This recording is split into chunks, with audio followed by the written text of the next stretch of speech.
pela celebração da ascensão de Jesus, nós temos a oportunidade de compreendermos coisas que talvez, apesar de inúmeras pregações, nós não temos ainda compreendido. E eu digo nós assim para não excluir ninguém, né? Para que a igreja se sinta aberta à pregação da palavra. Bom, temos 3 leituras com fatos sobrenaturais. A primeira leitura é a leitura dos Atos dos Apóstolos. E começa falando que Jesus subiu aos céus, diante de testemunhas. Pelo menos dos 12 apóstolos, um se matou, Judas, ficaram 11, pelo menos 11 pessoas viram Jesus subindo aos céus. E Paulo depois vai explicar, noutra epístola, que mais 500 pessoas viram Jesus subir aos céus. Então não foi simplesmente um fato isolado, foi substancialmente o diferencial da fé. O salmo da missa de hoje, Salmo 46, nos situa o Deus que cremos. Ele é Rei do universo. Então você já sabe que a sua mente tem que estar aqui, fixada na potência magnífica da grandeza de Deus. Não é um Deus criado pelas religiões. Não é um Deus controlado pelas religiões. Mas é o Deus criador, Rei do universo. E no Evangelho, algo fantástico. O Cristo, no ato final dele na terra, enquanto sobe aos céus, ele dá uma ordem. Ele dá uma ordem. Que os discípulos, apóstolos, saíssem pelo mundo, anunciassem o Evangelho, batizassem as pessoas, e ele deixa claro, aquele que crer e for batizado será salvo, mas aquele que não crer será condenado. E à vista de todos ele subiu para os céus. Muito bem, essa é a sinapse, esse é o resumo da mensagem de hoje. Mas o que significa isso no nosso entendimento? Vamos pensar. Mistérios de Deus. Até o nascimento de Jesus Cristo, não havia um acesso direto ao Espírito Santo. O Espírito Santo não havia se derramado de forma completa sobre a humanidade. Nós vamos ler a Bíblia e vamos ver que o Espírito Santo falava pela língua dos profetas e depois se recolhia. Havia ainda te dado alguma promessa a um ou outro servo de Deus. Quando Jesus nasce, começa a se cumprir a promessa de que ele enviaria o Salvador, o Redentor, aquele que iria reformar a humanidade na lei do amor. Jesus começa seu ministério com 30 anos, segundo a Escritura. Em 3 anos ele passa fazendo coisas maravilhosas. Com 33 anos é crucificado. Aqui que eu queria chegar. Então veja, ele faz toda a obra. É condenado, morto na cruz. Celebramos isso na Semana Santa. Ele fica morto com o poder da morte que nós humanos conhecemos por 3 dias. A Escritura diz que o seu corpo ficou no sepulcro 3 dias. E que ele teria descido aos infernos. Tanto é que rezamos isso no creio. Desceu aos infernos, ao 3º dia ressurgiu dos mortos. Esse desceu aos infernos tem 2 interpretações. Uma, segundo teólogos mais superficiais, eles vão dizer que Jesus desceu somente à terra, ao Sheol, a habitação dos mortos. Outros que já aprofundam mais o sentido místico, vão dizer que realmente, literalmente, Jesus dominou as potências inferiores. Ele foi também cumprir no inferno promessas que Deus fez a pessoas que haviam morrido antes dele vir para dar a salvação a eles. Porque não havia salvação antes de Jesus. Essa é a coluna da fé. Jesus é o Salvador. E antes de Jesus, a salvação não era como nós imaginamos hoje. Eram pouquíssimos. Então a Bíblia diz que muitos que morreram na esperança da salvação, mesmo sem terem visto Jesus, eles estavam numa região chamada Tártaro, limbo. Não era o inferno, mas era uma região onde Jesus ainda iria manifestar ali a redenção a espíritos. Jesus ressuscita no terceiro dia. Celebramos isso na Páscoa. E ele, se contarmos da Páscoa, 40 dias, vai cair na quinta-feira que passou. Vai dar certinho, 40 dias, celebramos a Ascensão. Então, desde quinta-feira, a igreja já está anunciando esta Ascensão. E hoje, domingo, também. Bom, quando Jesus está subindo, em corpo ressuscitado, olha o mistério, ele está subindo em corpo ressuscitado, alma, humanidade e divindade, ele está sendo puxado ao céu. Ele dá uma ordem aos seus apóstolos: não saiam de Jerusalém, fiquem em Jerusalém, não sai daí, fica aí. Jesus insiste, não saiam de Jerusalém. Os apóstolos não entenderam porque Jesus insistia, mas obedeceram. Eles estavam, na verdade, morrendo de medo dos judeus. Então, até esse momento, eles estavam escondidos em casas, tudo fechado. 10 dias após a ascensão, ou seja, 50 dias depois da Páscoa, Jesus sobe aos céus com 40 dias. 10 dias a mais, 50.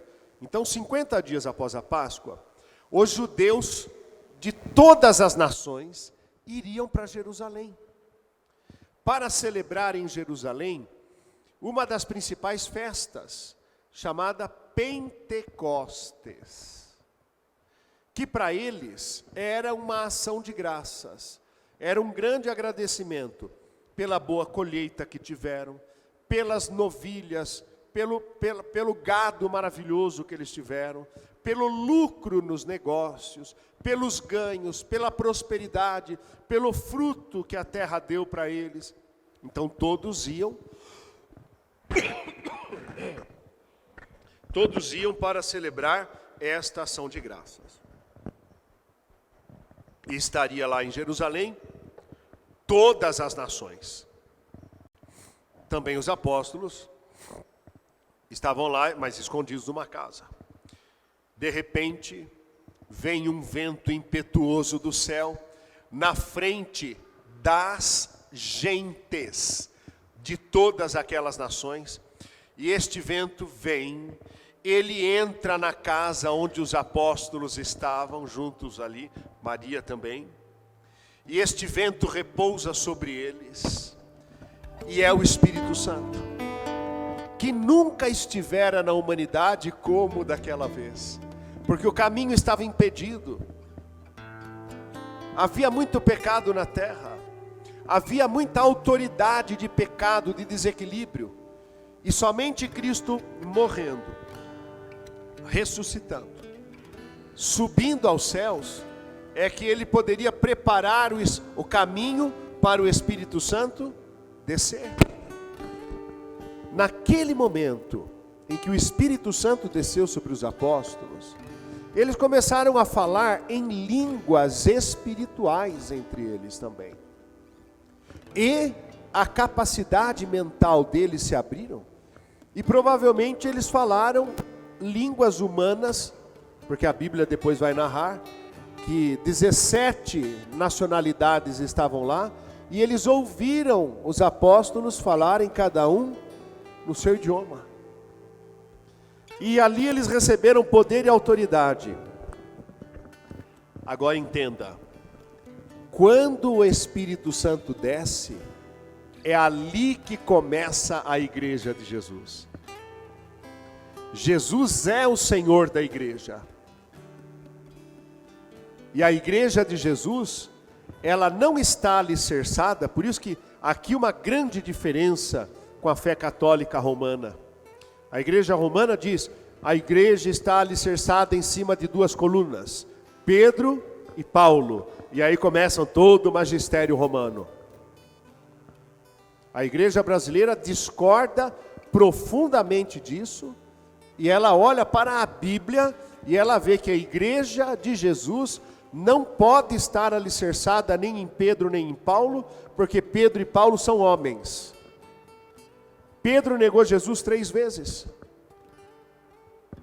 Paulo perseguiu os cristãos. A igreja de Jesus, segundo o que está escrito, a epístola de Éfeso, ela está alicerçada no Espírito Santo. Por isso que a igreja de Jesus não tem um carimbo, pá, CNPJ tal. Por isso que a igreja de Jesus é espiritual, ela não é parede.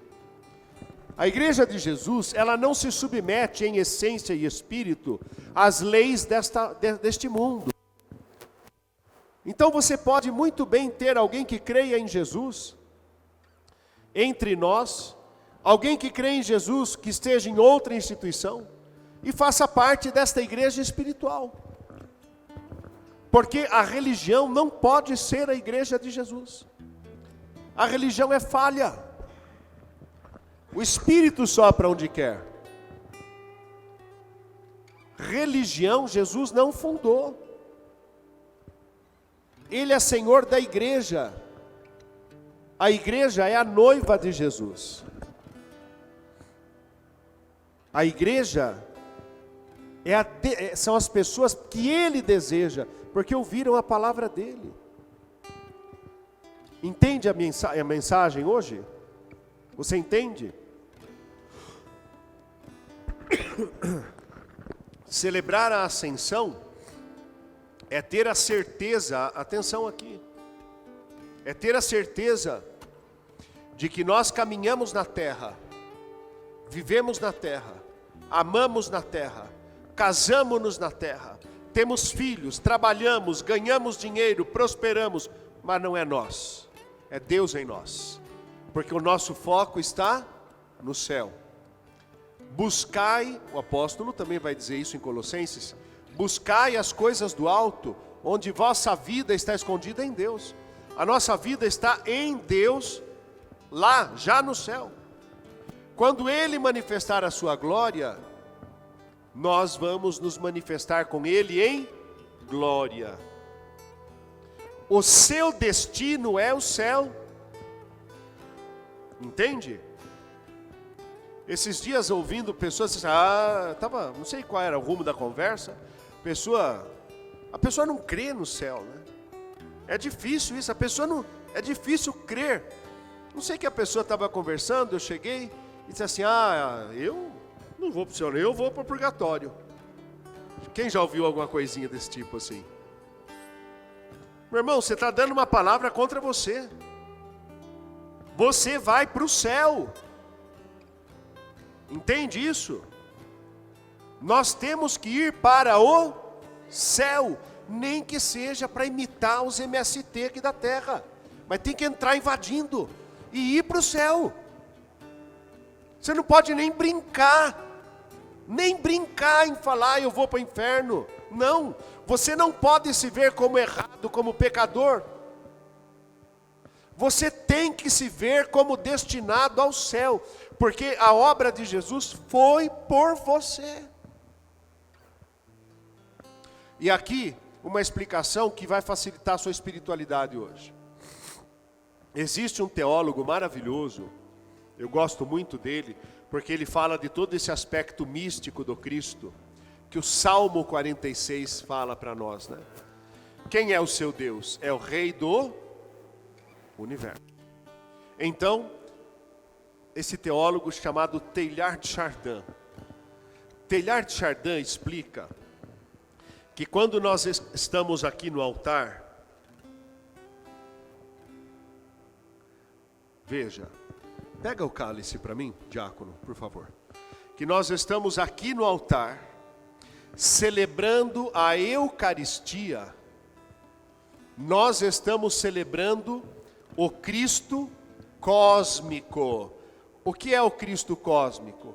É o Cristo que esteve na terra e que sustenta hoje todo o cosmo. Então, quando você celebra o Cristo no altar, aqui, você está celebrando aquele que está sustentando o universo, com sua palavra, como está em Hebreus. E quando você se alinha com este Cristo cósmico, que é a Eucaristia, tudo o que existe no universo espiritualmente está presente na Eucaristia da igreja. Entenda, nós preparamos o ofertório, correto? E como que é o nome disso aqui? Como? Mais uma vez, como é o nome disso aqui? Não, todo mundo tirou 0. Isso aqui não é hóstia, isso aqui é pão. Pão sem fermento. E aí nós colocamos aqui no cálice o quê? Vinho e água. O quê? Hóstia. Depois que está consagrado, o vinho e o pão são hóstia. Depois da consagração. E se você for estudar e você entender o que significa a palavra hóstia, aí você vai ter mais completude de misericórdia em Cristo. Porque a palavra hóstia, em latim, significa vítima. A vítima do sacrifício pela humanidade. Quando celebramos a Eucaristia, estamos celebrando Jesus que disse: é o meu corpo, é o meu sangue, meu corpo é dado por vós e por muitos, o meu sangue é derramado para o perdão dos pecados, eu me dou de novo aqui por vocês, para colocá-los diante do meu Pai. Nós vamos colaborar com a graça. Se participarmos da missa não nos melhora, se abrirmos-nos para Deus não nos melhora, o que é que vai nos melhorar? Se a palavra de Deus não nos melhorar, é porque nós ainda estamos fechados para ela. Aquele que participa da Santa Missa, entendendo os mistérios bíblicos, é colocado em tal posição na vida, porque é Cristo que se manifesta, só que hoje já glorioso, né? Na vida dele. Entenderam a mensagem? Celebramos hoje a ascensão do Senhor, e esta ascensão é fundamental para o que vamos celebrar domingo que vem, que é Pentecostes, o aniversário da igreja do Senhor. O Espírito Santo é quem funda a igreja, mas a igreja é de Jesus.